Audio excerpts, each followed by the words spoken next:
my version of Bursan cheese. Ang mahal na recipe. Ayan. So, i-freeze muna natin to. And lalagay natin siya dito. Kailangan malaki.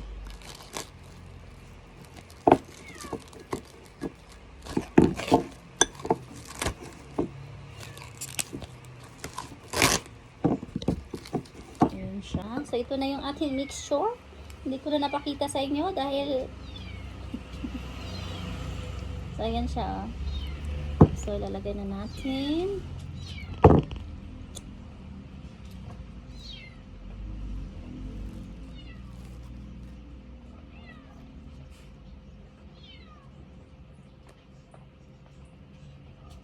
Lagyan mo ka ulit.